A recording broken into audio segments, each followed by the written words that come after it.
उनका परिचय और नाम पूछकर अपनी मालिकन के पास गए। वह सेवक यह जानकारी लेकर के गए कि एक बगीचे में अशोक वृक्ष के नीचे एक महात्मा बैठे हुए हैं, उनका नाम परिचय हमने पूछा और वह अपनी मालिकन के पास जाकर के उन्हें सुनाया। वह महारानी मदन सुंदरी आनंद विभोर हो गई, उल्लास से भर गई और प्रसन्नता के साथ धर्म वात्सल्य खान पान आदि की सामग्री लेकर अपने साधर्मी के साथ बड़े वैभव के साथ महात्मा अकलंग के सामने गई। भोजन साथ में ले गई। क्या पता क्या करेंगे, भोजन कैसे करेंगे, शुद्ध सात्विक भोजन लेकर के और अकलंग स्वामी के पास पहुंचकर उन्होंने बड़े भक्ति भाव से प्रेम से उन्हें जय जिनेंद्र कहा, प्रणाम कहा और उनकी मुख मुद्रा को देखकर, उनके तेज को देखकर, उनके ओज को देखकर रानी को अत्यंत आनंद हुआ। जैसे सूर्य को देखकर कमलिनियां और मुनियों को देखकर तत्व ज्ञान उनका देखकर बुद्धि को आनंद प्राप्त होता है, उसी प्रकार रानी ने धर्म प्रेम के वशभूत होकर अकलंक देव को जय जिनेंद्र कर उन्हें वस्त्र आदि भेंट किए। बड़े विनय के साथ उनका आदर सम्मान किया और उनके सामने बैठ गई और निवेदन किया कि हे पवित्र आत्मा अकलंक, आप जैन दर्शन के मर्मक विद्वान हैं, आप चोटी के विद्वान हैं और देवी ने मुझे आपके बारे में बताया है कि तुम अच्छी तरह से उस संघ को सब तरफ से साम दाम दंड भेद की नीति के माध्यम से उसे परास्त कर सकते हो। महात्मा ने जब ये वचन सुने तो महात्मा के वचनों को रानी से कहा, हे देवी तुम चिंता मत करो, मैं इस धर्म के लिए ही जी रहा हूं। मैं जिनेंद्र भगवान की वाणी को ही दुनिया के घर घर में पहुंचाने का मैं प्रयास कर रहा हूं। रानी की आंखों से आंसू बह निकले, उनका गला भर आया, बड़ी कठिनता से बोली ब्रह्मचारी जी, संग तो कुशल पर इस समय घोर अपमान हो रहा है। वह संग साधु बहुत कुशल है बात बोलने में, बहुत अच्छा वक्ता है, मगर इस समय उसका घोर अपमान हो रहा है, उसका मुझे बड़ा कष्ट है।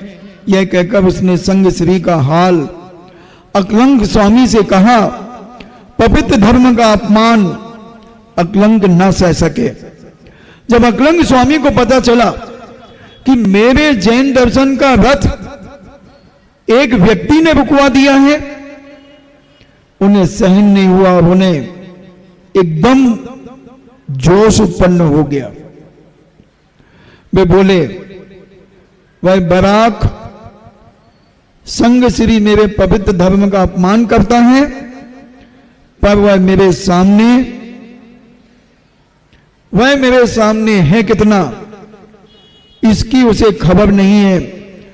अच्छा देखूंगा उसके अभिमान को, अब कितना बड़ा पांडित्यता को प्राप्त है, मेरे साथ खास बुद्धि तक, साक्षात बुद्धि भी अगर मेरे पास आ जाएंगे तो मैं उनसे साफ साफ करने में पीछे नहीं हटूंगा। अकलंक की यह गर्जना सुनकर के संग श्री के साथ के विज्ञापन को स्वीकार कर लिया। जगह जगह विज्ञापन हो गया कि बौद्ध दर्शन का साधु और दिगंबर जैन दर्शन का एक ब्रह्मचारी, इन दोनों का शास्त्रार्थ होगा, वाद विवाद होगा। राजा ने भी स्वीकार कर लिया और खबर भेज दी। बड़े उत्सव के साथ ठाट बाट के साथ उन्हें जिन मंदिर लाया गया और समय निश्चित हुआ। संग श्री के पास खबर पहुंची, एक पत्र पहुंचा राज दरबार से कि आपकी भावनाओं को अकलंक स्वामी ने स्वीकार कर लिया है और आप निश्चिंत रहें, जिस समय जिस स्थान पर जहां भी चाहें शास्त्रार्थ के लिए तैयार हो जाएं, स्थान आप निश्चित करें। अकलंक के नगर में आने की चर्चा सारे नगर में ऐसे बिजली सी चमक गई हो, पूरे नगर का एक एक श्रावक श्राविकाएं बालक बालिकाएं उत्साहित हैं और सारे के सारे लोग अकलंक स्वामी के पास पहुंचते हैं। बड़े आदर सम्मान के साथ राज दरबार में अकलंक स्वामी को लाया जाता है। संग श्री के साथ उनका शास्त्रार्थ है, संग श्री भी वहां आ जाते हैं, शास्त्रार्थ शुरू होता है और जब उन्होंने उसमें अकलंक के प्रश्नोत्तर करने का पांडित्य देखा, क्योंकि जो विद्वान होता है उसकी भाषा शैली से ही पता लग जाता है कि कितना बड़ा विद्वान होगा। अकलंक स्वामी के प्रश्न और उत्तर को उसने सुना, दो चार ही प्रश्न सुने होंगे और वह समझ गया कि ये बहुत बड़ा चोटी का विद्वान है, बहुत बड़ा विद्वान है। जो माताएं द्वादश वर्षीय कोर्स नहीं कर रही हैं अशोकनगर में, जो पुरुष द्वादश वर्षीय कोर्स नहीं कर रहे हैं अशोकनगर में, उन्हें आज का दृश्य देखकर अपने अंदर के परिणामों में यह भाव बनाना चाहिए कि क्या पता कौन व्यक्ति आकर के मुझसे तर्क वितर्क कर ले। इसलिए मुझे जैन दर्शन के मर्म को समझना चाहिए, जैन दर्शन का ज्ञान होना चाहिए, क्योंकि आज ये पंचम काल में बहुत सारे कुतर्की दुनिया में पैदा होते चले जा रहे हैं। उन कुतर्कियों के कुतर्क को समझाने के लिए हमें ये जैन दर्शन का ज्ञान होना बहुत जरूरी है, क्योंकि उससे उसका अपमान होता। अगर सारी जनता के सामने वह कह देता कि मैं आपसे नहीं जीत सकता, तो बहुत बड़ा अपमान होने की संभावना, अपमान नहीं हो जाता, अपमान ही हो जाता। तब उसने एक युक्ति सोची और राजा से कहा, महाराज की जय हो, महाराज यह धार्मिक विषय है, इसका निर्णय होना बहुत कठिन है, इसलिए मेरी इच्छा है कि यह शास्त्रार्थ सिलसिलेवार तक चलना चाहिए, इन्हें बहुत लंबा चलना चाहिए, जब तक कि एक पक्ष पूर्ण निरुत्तर ना हो जाए, जब तक एक पक्ष जवाब देना न सूझे, जिसे जो जवाब न दे पाए तब तक चलना चाहिए। राजा ने अकलंक की अनुमति लेकर संग श्री से कहा कि यह बात आपकी मान ली गई और उस समय शास्त्रार्थ को बंद कर दिया गया, राजसभा भंग हो गई। अपने स्थान पर आकर संग श्री ने जहां जहां उनके साधु संत थे, बौद्ध साधु थे, सबको आमंत्रित किया, सबको बुलवाया, अपने शिष्यों को दौड़ाया और स्वयं ने रात्रि के समय अपने बौद्ध धर्म की अधिष्ठात्री देवी की आराधना की। उसने देवी की आराधना की और देवी उपस्थित हुई।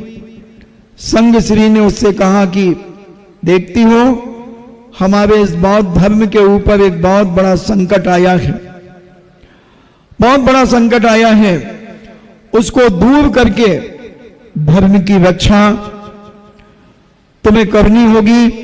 अकलंक बहुत बड़े चोटी के विद्वान हैं, बहुत ज्ञानवान हैं, उनके सामने मैं रुक नहीं सकता, उनके सामने मेरी हिम्मत नहीं है कि मैं साथ साथ कर सकूं, विजय प्राप्त कर सकूं। विजय असंभव है, इसलिए मैंने तुम्हें कष्ट दिया है।